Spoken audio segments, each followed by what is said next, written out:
Dan sekarang kita bicara pengelolaannya, pengelolaan aset desa di sini semua ruang lingkupnya memang sangat luas di sini, mulai perencanaan tadi ya. Perencanaan maksudnya apa ya? Perencanaan kebutuhan aset dan perencanaan kebutuhan pemeliharaannya. Di sini memang diterjemahkan baik 6 tahunan maupun tahunannya perencanaan. Ya mungkin ini bisa aja nanti tidak dalam perkembangan waktunya, bisa aja perencanaan 6 tahun sudah nggak sesuai lagi misalnya, ya bisa direvisi situ.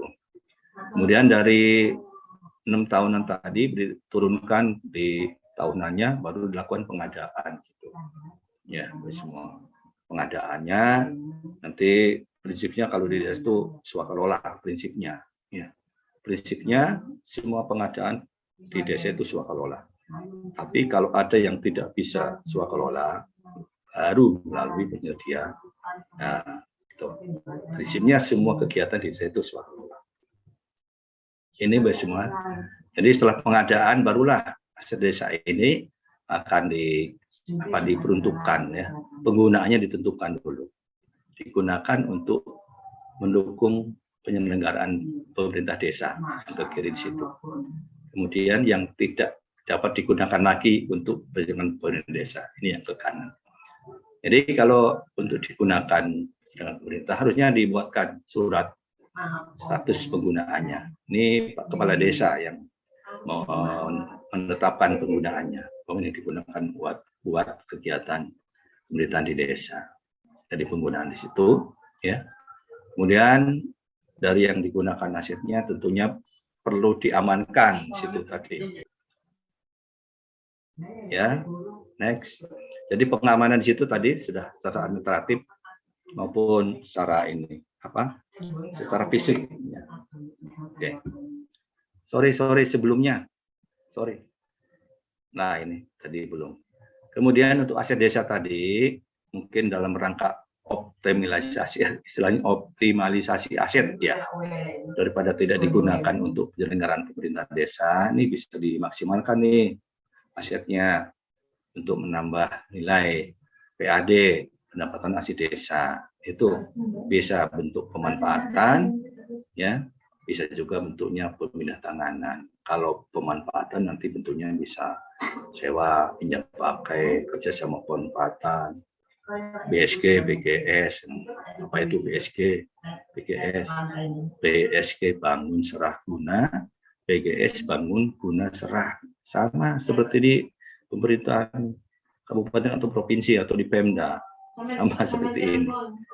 Jadi memang lingkup pengelolaan aset desa ini menurut hemat saya memang ini turunan dari pengelolaan aset daerah. Jadi ya mulai perencanaan sampai terakhir pengawasan pengendalian itu sama seperti itu.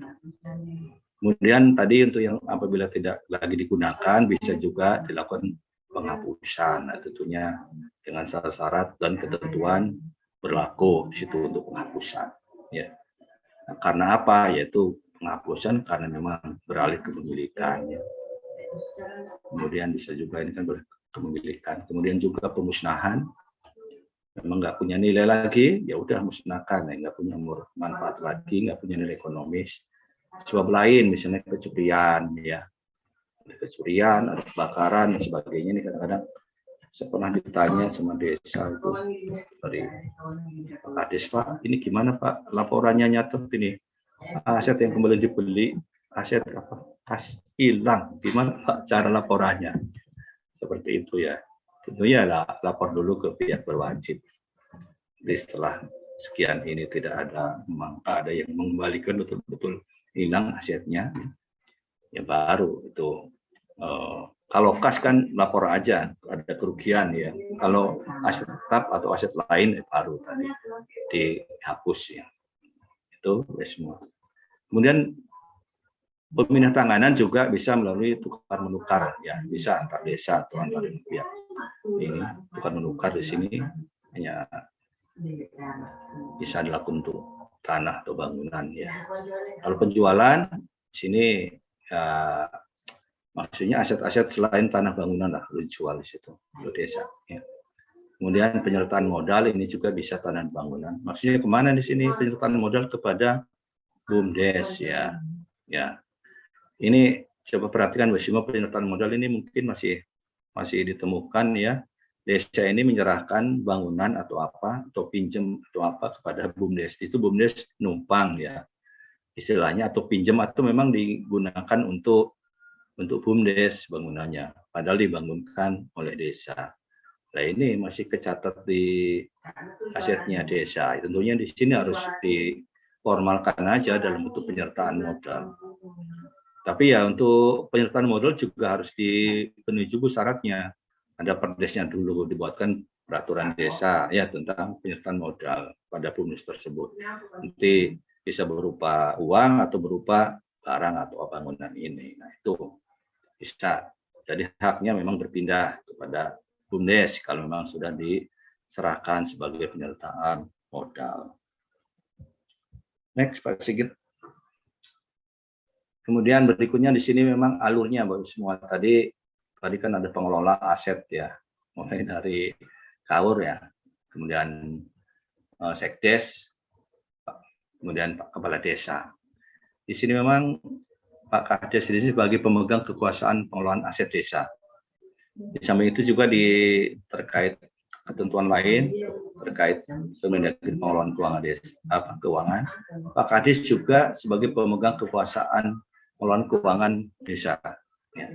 Cuma yang ini kadang-kadang terkait dengan aset mungkin agak terabaikan, bukan terlupakan, terabaikan bahwa memang dia punya kewajiban Pak Kades ini ya sebagai pemegang kekuasaan asetnya juga, bukan cuma keuangannya di situ. Ya, jadi ini sama prosesnya alurnya bagi semua tadi untuk tahunan ya memang dia KAUR di sini yang pengurus di situ dia harus mengajukan rencana kebutuhan aset ya, termasuk pemeliharaan juga nanti kalau sudah ada asetnya dia mengajukan rencana kebutuhan aset, kemudian disampaikan ke Sekdes. Tadi kan memang tugasnya atau kewenangannya Pak Sekdes meneliti ya rencana kebutuhan. Sampaikan ke Pak Kades, setelah diteliti memang ya ini betul-betul dibutuhkan melihat kondisi aset yang ada, misalnya seperti itu. Kemudian menyetujui Pak Kades, baru dilakukan di pembahasan dengan Musdes, dianggarkan ya di APBDes, baru bisa melakukan pengadaan. Di sini bukan melakukan pengadaan secara sendiri, bukan. Ini maksud dia pelaksana ya TPK ataukah KAUR-KAUR yang ditunjuk melalui kegiatan. Maksudnya di sini kewenangan memang Pak Kades bisa melakukan pembelian pengadaan asetnya. Ya. Setelah hasilnya Pak Kades menerima hasil pengadaannya di situ. Kemudian KAUR di situ mengajukan usulan bahwa ini aset tersebut memang digunakan untuk penyelenggaraan pemerintahan di desa. Itu harus dibuatkan surat penetapannya. Harus pakai SK Kepala Desa. Bahwa aset apa bentuknya ini, nilainya tahun berapa memang digunakan ya, intinya untuk penyelenggaraan pemerintah desa.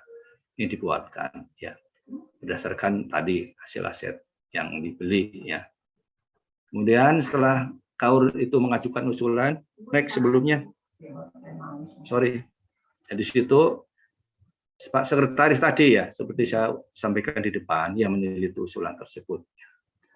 Ya, setelah oke, ditetapkan statusnya, ya, baru digunakan untuk penyelenggaraan pemerintah desa. Ya, disampaikan kepada KAUR-KAUR yang ditunjuk, ya, pengurus barang maupun KAUR tata usaha umum di sini untuk pencatatannya, pengadministrasian hasil tetapnya setelah dicatat di situ. Kemudian pengurus yang lain tadi KAUR yang ditunjuk untuk mengamankan, memelihara, ya, membuat laporan aset desa, situ juga. Ya, tuh. Dan tadi Pak Sekdes juga tugasnya apa? Yaitu melakukan pengawasan, ya, dan pengendalian pengelolaan aset desanya. Apabila ditemukan asetnya tidak lagi digunakan, ya, secara optimal untuk mendukung penyelenggaraan pemerintah desa, bisa juga dia mengajukan usulan pemanfaatan di sini. Tadi tentunya tujuannya apa? Untuk optimalisasi aset desa untuk menghasilkan pendapatan asli desa tersebut, ya, itu untuk menghasilkan PAD bagi desa. Nah ini usulan pemanfaatan dan penandatanganan misalnya nanti minta persetujuan kepala desa. Itu tadi. Termasuk Pak Sekdes juga mengajukan usulan penghapusan apabila memang sudah itu tadi sudah hilang kepemilikannya, sudah punya nilai ya atau kecurian atau terbakar, Pak Sekdes mengajukan usulan kepada kepala desa. Kalau untuk tadi setelah disetujui aset itu dimanfaatkan atau ditangankan, pihak ketiga yang mengajukan usulan tentunya bisa menggunakan itu dengan melakukan kerjasama. Kalau yang dihapus, yang bawah tentunya ya setelah dihapus baru pemusnahan ya, dibuat ininya acara pemusnahannya. Itu semua ini alur pengelolaan asetnya secara tahunan itu ya. Ini harus dilakukan oleh pihak-pihak yang bersangkutan ya. Next, Pak Sigit. Jin.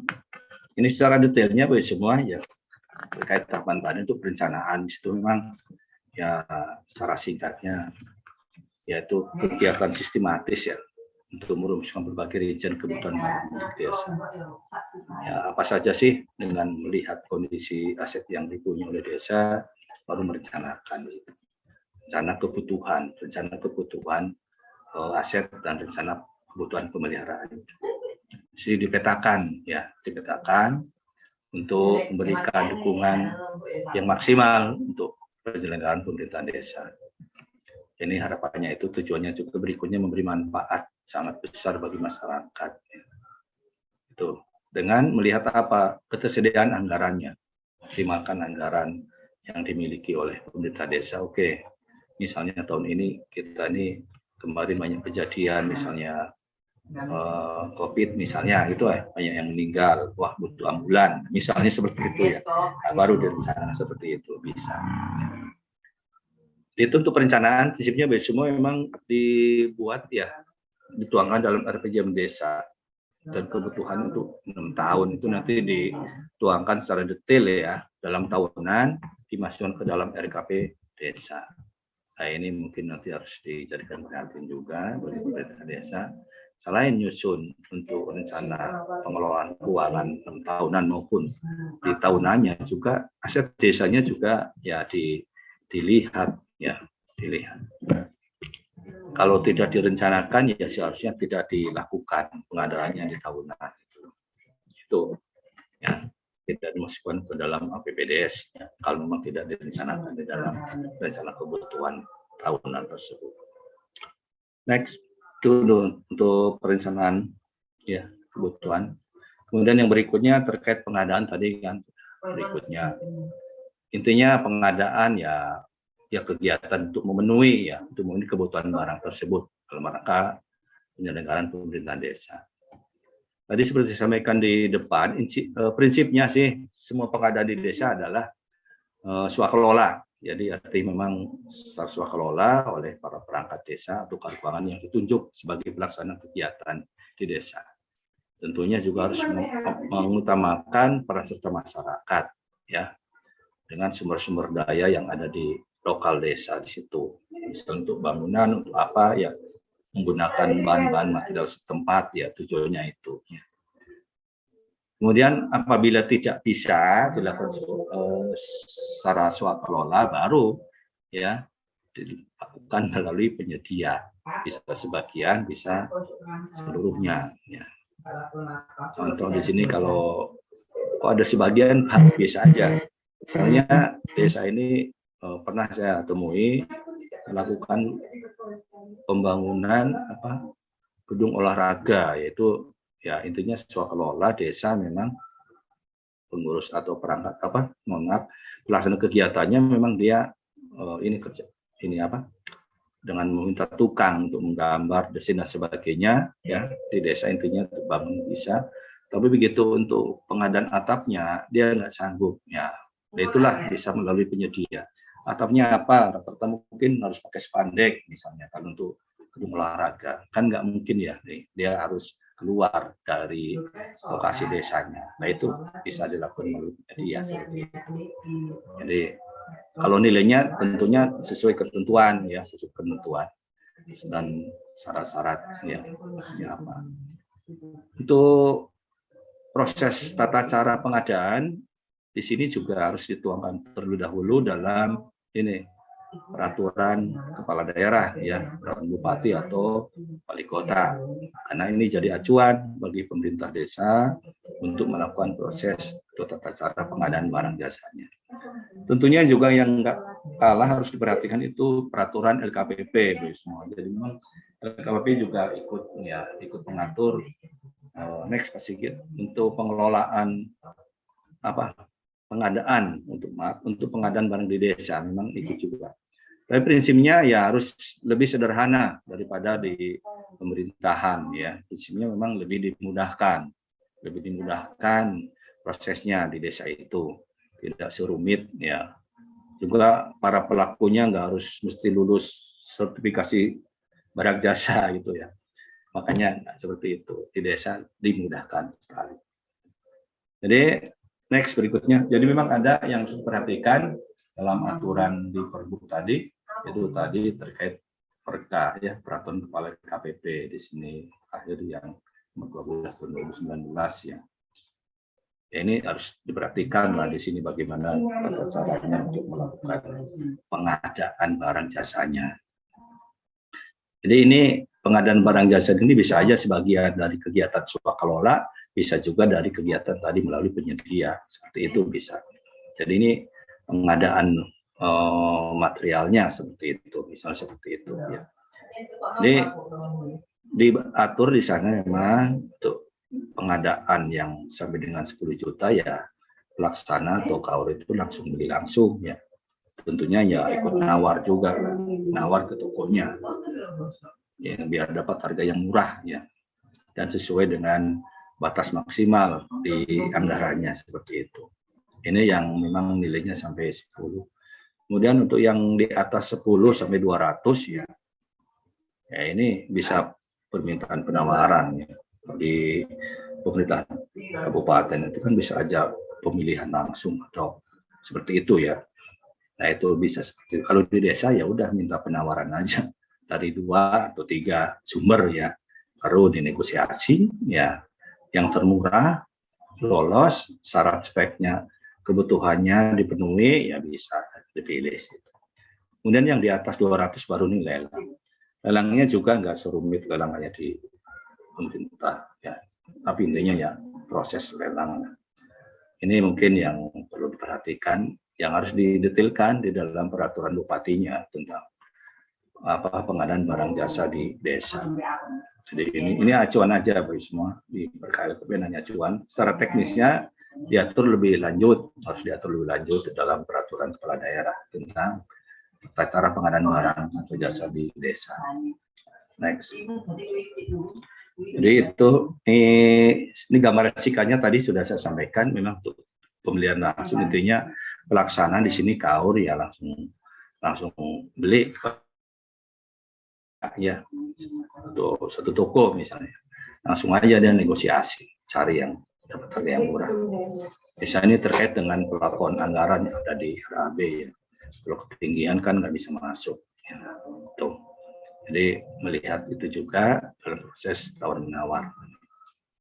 Kemudian ya berikutnya dituangkan dalam bukti pembelian, biasalah pasti ada nota atau bukti ya, faktur atau nota barang ya, nota pembelian situ.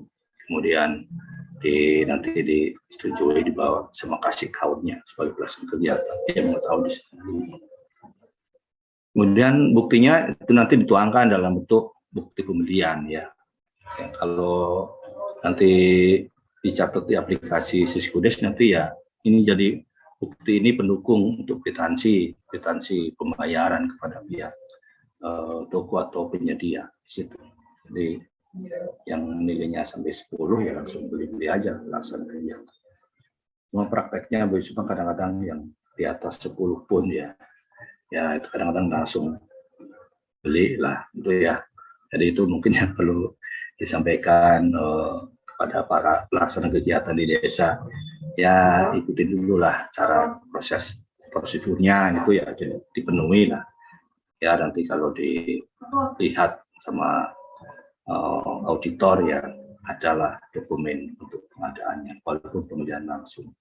Seperti itu. Kemudian next, jadi ini untuk permintaan penawaran intinya melalui 2 lah minimal ya, minimal pelaksanaan ini minta penawaran tertulis ya.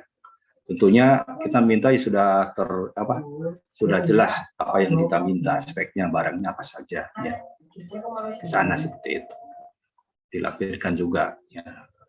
Mungkin rincian detailnya ya, butuh barang apa saja di situ sebutkan. Baru minimal kedua dia nanti menulis masing-masing harganya ya, ini diminta seperti itu.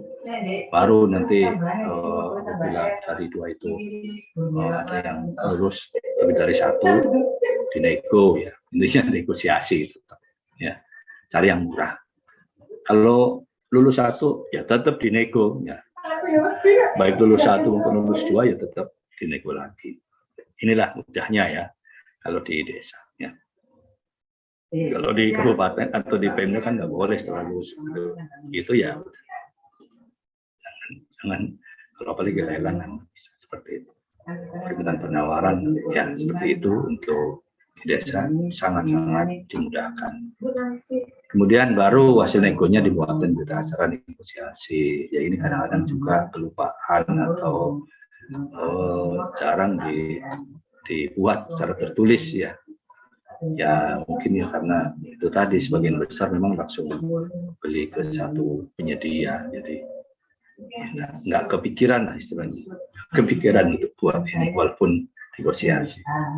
Jadi itu semua untuk singkat ya untuk proses pengadaannya, intinya itu. Kalau lelang ya biasa sama seperti lelang itu, tapi lebih sederhana lah pada di pemerintahan atasnya di kabupaten atau di provinsi atau di pemerintahan ya, lebih dimudahkan di desa. Next. Kemudian setelah barang dibeli diadakan, harus diamankan di situ guys semua ya. Diamankan bentuknya ini ya, prosesnya untuk mengamankan aset desanya yang telah diadakan atau yang ada, baik fisik, hukum maupun administrasi.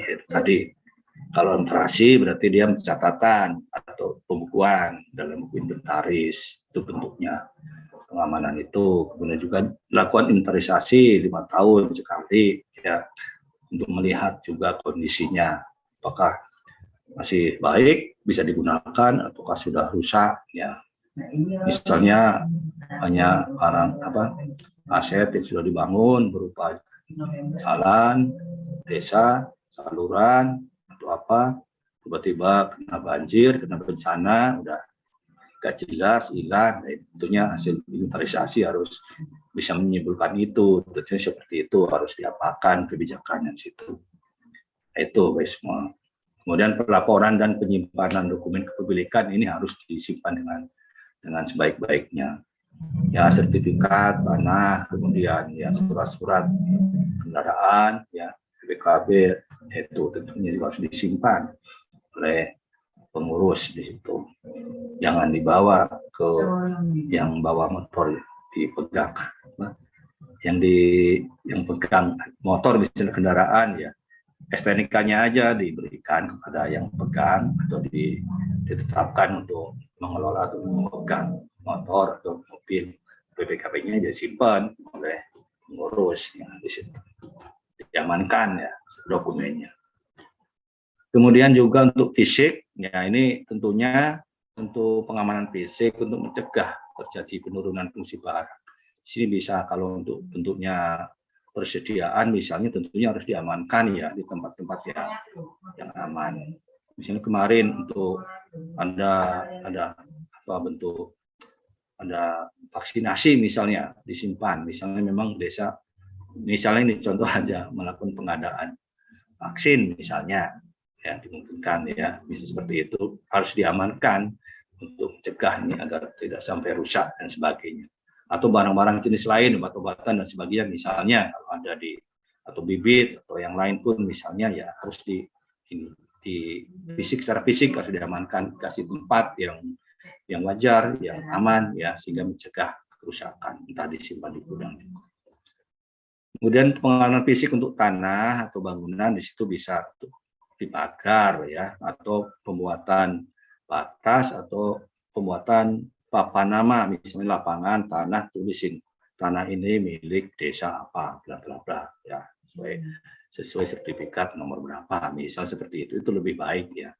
Jadi biar tidak ada yang mencoba-coba untuk menggunakan atau menyerobot ya, seperti itu. Itu tadi. Kemudian untuk pengamanan berikutnya, selain tanah bangunan itu disimpan dan dipelihara dengan baik ya tadi. Ya, itu tadi. Kemudian untuk pengamanan secara hukum tentunya tadi melengkapi bukti status kepemilikannya. Kalau tanah ya disertifikatkan. Ya. Kemudian kalau kendaraan ya BPKB-nya betul-betul dilihat. Ya. Jangan sampai BPKB-nya nggak ada ya, dipegang ya. Saya pernah ada seperti itu, BPKB-nya ternyata belum diserahkan, ya masih di dealer, lupa, belum seperti itu kan tentunya harus diamankan. Misalnya seperti itu. Ini contoh untuk pengamanan. Next berikutnya, skip. Kemudian terkait penilaian, ini yang sangat menarik bagi semua. Memang ini harus, saya pikir ini mungkin lah bisa dilakukan sendiri oleh pemerintah desa. Untuk penilaian di sini memang harus dilakukan ya, harus dilakukan misalnya dalam kegiatan inventarisasi di sana, atau untuk tujuan lain misalnya untuk tadi akan dipindah tangankan atau akan ditukar misalnya seperti itu ya, itu harus dinilai, dilakukan penilaian. Tentunya harus penilaian ini juga harus pakai pihak yang kompeten seharusnya sih ya. Seharusnya pakai pihak yang kompeten, pakai penilai appraisal itu menggunakan seperti itu.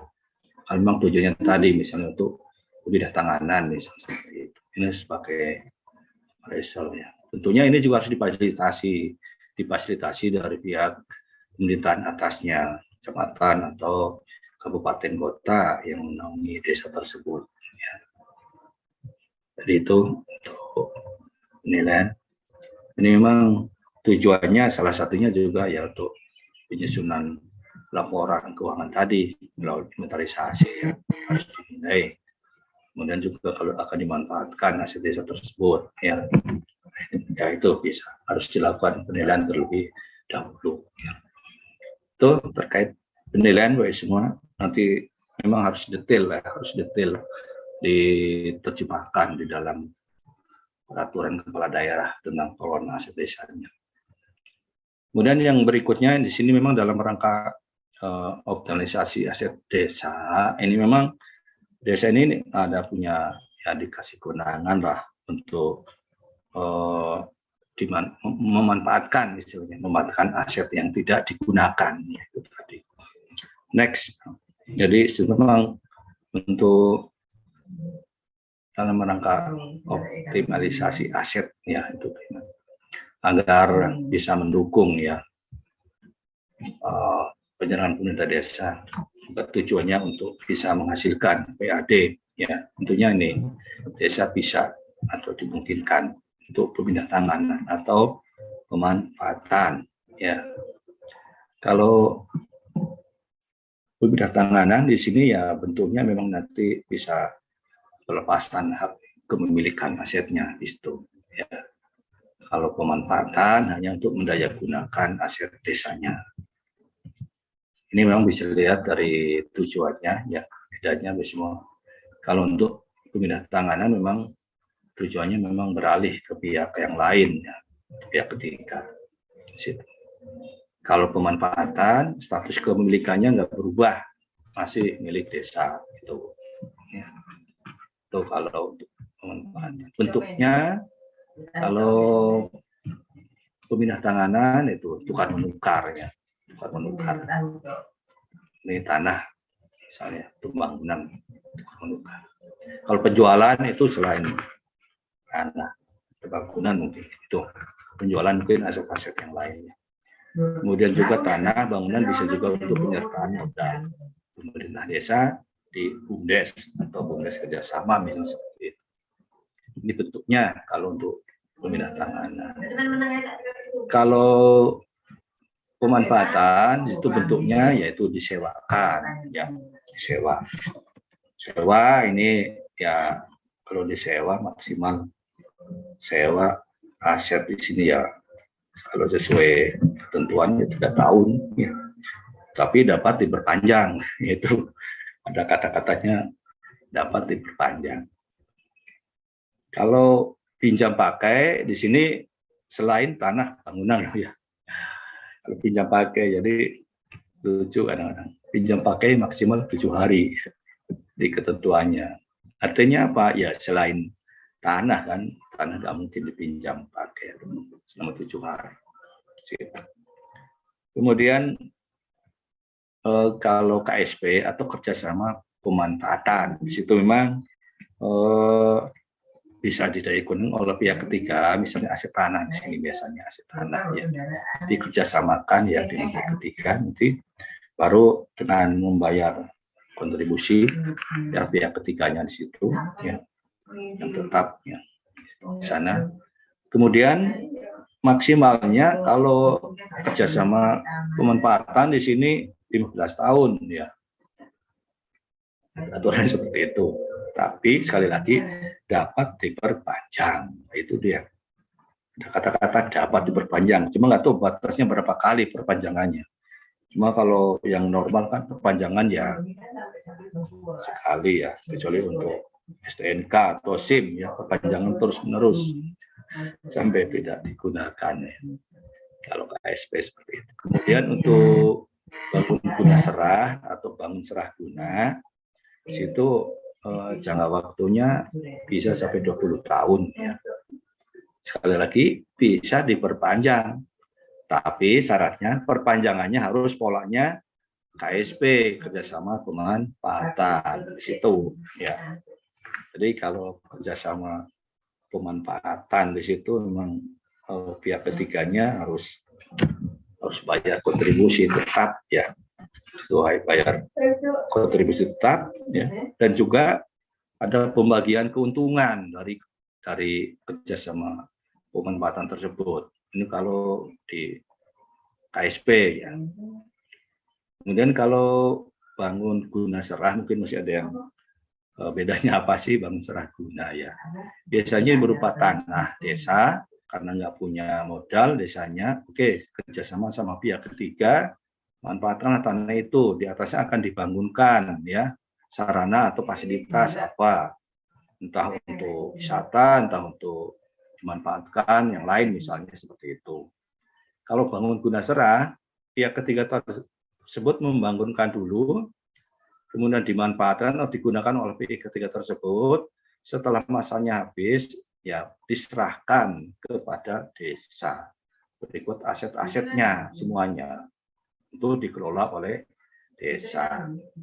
Kalau bangun serah guna, pihak ketiga membangunkan terlebih dahulu, kemudian diserahkan ke desa, ya, baru dimanfaatkan, digunakan. Itu biasanya kerjasama lagi, yang membangunkan ya kerjasama, tentunya kerjasama untuk menggunakan. Tapi kalau yang PSG sudah tercatat tuh asetnya di desa. Kalau yang PGS belum dicatat di desa sepanjang belum diserah terimakan. Itu bedanya, bos. Itu untuk pemanfaatannya. Ya. Next, Pak, sedikit. Terasa waktunya. Kemudian untuk pemeliharaan, nah ini memang tadi kalau keuangan dia harus merencanakan kebutuhan pemeliharaan ya dari aset-aset yang ada tersebut harus dilakukan pemeliharaan ya biar bisa digunakan dengan baik oleh pemerintah desa. Jadi harus selalu kondisi baiknya asetnya tersebut yang dia harus dipelihara. Intinya itu ya agar apa ya bisa berguna ya. Nah, kemudian prinsipnya di sini di pemeliharaan memang biaya pemeliharaan aset desa dibebankan kepada desa, anggaran desa atau APBDes. Ya, itu. Kemudian apabila asetnya tadi dikerjasamakan pemanfaatannya tadi dengan pihak lain, tentunya jadi tanggungan mitranya. tanggung sepenuhnya dari mitra, ya, sudah dimanfaatkan pihak lain seperti itu. Itu terkait pemeliharaan, intinya juga memang tadi kalau keuangan merencanakan tiap tahun seharusnya seperti itu ya, dan dituangkan di dalam kegiatan pemeliharaannya. Next itu untuk pemeliharaan, kemudian ini penghapusan itu singkat ya, memang karena asetnya sudah tidak bermanfaat lagi atau tidak mendukung lagi penyelenggaraan pemerintahan desa ya, memang sudah nggak dimanfaatkan oleh desa misalnya ya, atau sudah nggak layak lagi dipakai ya, baik fisik maupun sebab lain mungkin ya, memang itu tadi kalau hilang ya, hilang, curi, terbakar itu bisa seperti itu, jadi dihapus ya. Intinya menghapus itu ya meniadakan atau mengeluarkan dari catatan aset desanya, dikeluarkan dari buku inventaris ya, yaitu tentunya harus didasarkan pada keputusan kepala desa ya. Maksudnya apa ya, biar pengurus barang ya sudah di luar ya bukan tanggung jawabnya lagi, kasihan ya, barangnya tidak ada kalau belum dihapuskan atau kecurian, terbakar ya, kalau diperiksa bisa ada pihak manapun ditanya ya disuruh tanggung jawab, disuruh ganti rugi, padahal bukan ini hadiah, kan kasihan. Jadi memang membebaskan pengelola dari tanggung jawab baik fisik maupun administrasi ya. Kemudian sebabnya di situ ya tadi secara singkat ya, karena memang adanya peralihan ya, beralihnya kepemilikan tadi kepada pihak lain. Bisa tukar menukar ya, bisa dijual, bisa diserahkan pada BUMDes seperti itu. Nah itu untuk peralihan. Kemudian juga setelah penghapusan, pemusnahan. Nah ini kalau pemusnahan intinya memang tidak punya nilai lagi ya, baik ekonomis maupun memang tidak punya manfaat lagi ya, sudah dimusnahkan, buatkan berita acara pemusnahannya. Jadi itu. Kemudian sebab lain tadi kalau memang asetnya hilang, ya, curi, terbakar, itu tadi. Jadi untuk penghapusan aset seperti itu. Ya, ini terkait aset, memang ini kadang-kadang sekali lagi seperti saya sampaikan di awal, ini masih kurangnya perhatian ya dari para pengelola ya, pengelola aset di desa tadi, dari Pak Kades, Pak Sekdes, kawan-kawan dan sebagainya, maupun memang perlu perhatian serius ya dari pembina pihak kecamatan maupun dari pihak kabupaten. Nah ini tentunya harus didorong terus. Yang kadang-kadang lupa ya, yang diurusi keuangannya aja, tapi hasil dari kegiatannya berupa aset ini tidak dikelola dengan baik. Ya, ini rata-rata masih seperti ini, Bapak Ibu semua. Jadi inilah mungkin yang perlu diperhatikan. Itulah Bapak Ibu semua, secara singkat ya, secara singkat terkait dengan untuk pengelolaan aset desa. Jadi mulai latar belakang dan sebagainya sampai kegiatan pengelolaannya sudah secara singkat saya sampaikan. Semoga menambah wacana bagi Bapak Ibu semua atau informasi, minimal menambah pengetahuan ya bagi Bapak Ibu semua. Untuk lebih jelasnya Bapak Ibu semua silakan mungkin untuk lebih detail bisa membaca Permendagri 1 tahun 2016 tentang pengelolaan aset desa. Masuk lampiran-lampirannya ada sedikit beberapa lampirannya di situ.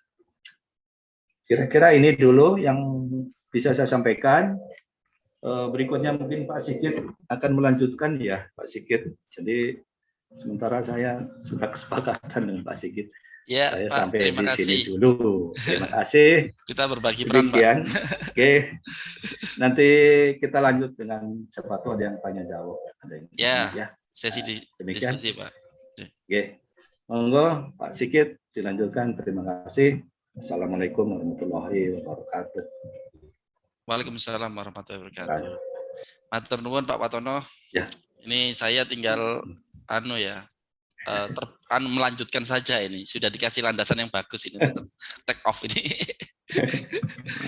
Ya, baik. Mohon izin saya share screen ya. Vira, tolong di stop share screen. Saya share screen sendiri aja. Tadi yang bantu Vira, Pak Watono sebenarnya. Oh, terima kasih Mbak Vira. Saya janjinya Pak Sigit tadi ke saya, biar saya screen.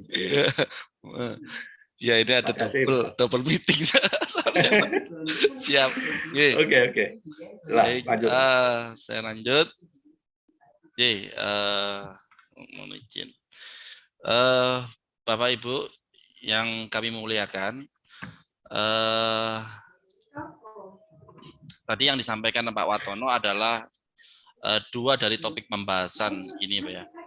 Jadi ada 4 agenda pembahasan kita. Pendahuluan dan tata kelola aset desa sudah disampaikan Pak Watono. Tadi juga sangat lengkap sesuai dengan siklus pengelolaan aset ya. Termasuk juga asas-asasnya ya di situ. Nah, bagian saya adalah mengenai inventarisasi aset desa ini. Ini memang amanah dan amanah dari regulasi yang baru SE surat edaran gitu ya untuk melakukan inventarisasi aset desa. Sebenarnya yang seperti yang disampaikan Pak Watono, desa punya kewajiban paling lama 2 tahun setelah undang-undang desa ya Pak ya, itu sudah melakukan inventarisasi aset desa. Tapi ndelalah gitu ya, mungkin tidak mudah untuk melakukan inventarisasi desa, ternyata sebagian besar desa belum melakukan gitu ya. Sehingga Kementerian Desa ini melakukan dorongan lagi dengan mengeluarkan SE untuk melakukan inventarisasi aset desa.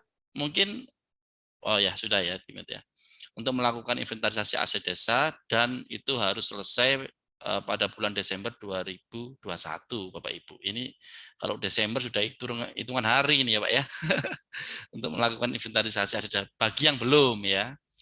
Lalu yang berikutnya, ya yang keempat, saya akan menyampaikan sebuah contoh ya, contoh pengelolaan aset desa dengan sistem informasi ya, sistem manajemen aset ya. Kebetulan saya punya project independen untuk membuat sistem manajemen aset ini ya.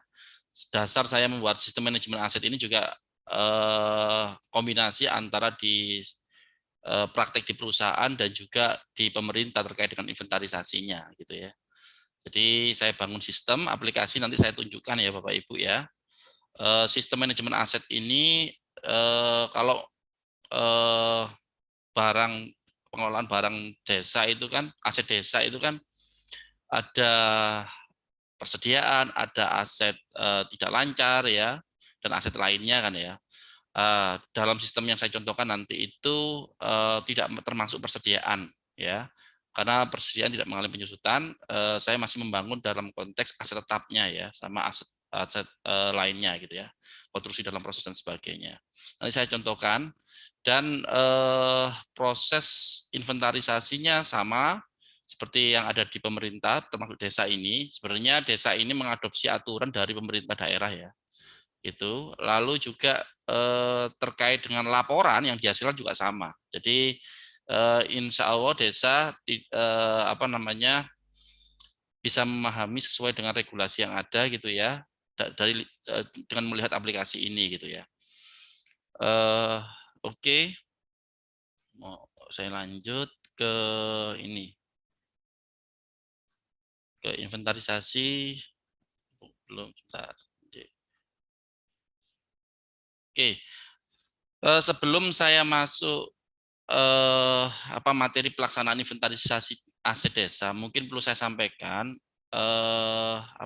materi dan regulasi yang Bapak Ibu harus pelajari dan kuasai ya. Oke, saya akan tunjukkan. Yang pertama Bapak Ibu, bahan untuk pengelolaan aset desa tentu saja tadi yang disebutkan oleh Pak Watono itu Permendagri nomor 1 tahun 2016. Ini adalah aturan mengenai pengelolaan aset desa. Tentu nanti ditindaklanjuti dengan peraturan bupati ya, karena ini memang di Permendagri nomor 1 tahun 2016 mengamanahkan ke peraturan bupati atau kota ya, wali kota untuk mengatur ya, membuat perbub atau perwali pengelolaan aset desa ya, sesuai dengan daerahnya masing-masing. Sebagai acuan pemerintah desa untuk mengelola asetnya. Ini ya, Bapak Ibu, Permendagri nomor 1 tahun 2016 ya. Lalu yang kedua ada sebentar, ini SE ya. SE ini terkait dengan panduan tata cara untuk melakukan inventarisasi ya. Nah, ini di surat edaran ya ini ya. Surat edaran ini diterbitkan 22 Maret 2021 ya. Ini jadi sesuai dengan amanah di Undang-Undang Nomor 6 Tahun 2014, paling lama 2 tahun harus melakukan inventarisasi aset desa. Namun bagi sampai saat ini belum melakukan inventarisasi aset desa, pasca ditetapkan Undang-Undang Nomor 6 Tahun 2014 plus 2 tahun masih belum gitu ya melakukan inventarisasi, maka harus melaksanakan hal berikut ya. Membuat peraturan bupati wali kota terkait pengelolaan aset desa ya, harus disusun sebagai pedoman bagi perangkat desa dan dalam pengelolaan aset desa. Yang kedua, memerintahkan inspektur kabupaten kota dan para camat untuk membantu memfasilitasi ya, membantu dan memfasilitasi, memang peranannya itu pemerintah daerah, membantu dan memfasilitasi pemerintah desa dalam hal inventarisasi, pelaksanaan inventarisasi dan penerbitan penggunaan aset desa. Ini ada tanah, gedung, dan bangunan, peralatan dan mesin, jalan irigasi, dan jaringan aset tetap lainnya. Menyusun buku inventaris ya, aset desa ya. Yang ketiga, optimalisasi pemanfaatan aset desa sesuai dengan ketentuan perundang-undangan yang berlaku ya. Dan sini menyampaikan lapor hasil pelaksanaan inventarisasi aset desa itu paling lambat ya, selambat-lambatnya bulan Desember 2021. Bagi desa yang belum sempat melakukan inventarisasi masih ada kesempatan 1 bulan ya, mengacu pada surat edaran ini. Tentu manfaatnya banyak Bapak Ibu kalau kita mengetahui kekayaan desa kita, terutama aset desa kita. Kita bisa melakukan optimalisasi pemanfaatan aset itu ya, tadi yang sudah dijelaskan oleh Pak Watono sesuai dengan pengelolaan aset desa. Lalu juga kita bisa melakukan pengamanan baik secara fisik ya, secara hukum maupun secara administrasi karena tercatat kan ya. Jadi kalau misalnya ada penggelapan tidak bisa dilakukan karena sudah ada catatannya gitu ya, sulit ya. Kita tahu aset daftar aset kita ya. Kalau ada yang hilang kan ketahuan nanti Bapak Ibu. Kalau nggak punya daftar ya asetnya nggak ada ya nggak ketahuan gitu ya. Nah ini dalam rangka untuk pengendalian ya, pengamanan gitu ya aset desa gitu ya. Nah, ini aturannya ada petunjuk teknis tata cara pelaksanaan inventarisasi aset desa ya. Ini tahapannya nanti saya jelaskan ya. Lalu yang berikutnya terkait dengan kode Bapak Ibu. Jadi ya pedoman umum kodifikasi aset desa. Tadi sempat dijelaskan oleh Pak Watono terkait dengan jenis aset desa. Ya, secara detail ya, baik kelompok, subkelompoknya juga dijelaskan ya. Sebentar. Ini ya tadi ya. Ada persediaan kan, terdiri dari barang pakai habis, barang tak habis pakai, sama barang bekas pakai. Ada tanah, ya, ada peralatan dan mesin, ya, gedung bangunan, jalan irigasi jaringan, aset lainnya, konstruksi dalam pengerjaan, aset tak berwujud, ya. Ini kodifikasinya sudah ada, di sampai lampirannya sudah ada ini Bapak Ibu. Nah, ini ya. Nanti saya jelaskan bagaimana format kode itu, ya, dan apa yang harus ditempelkan ke dalam barang desa atau aset desa, gitu ya. Ya, kode registrasi ya, seperti apa nanti saya jelaskan. Ya, ini yang harus dipahami aturannya.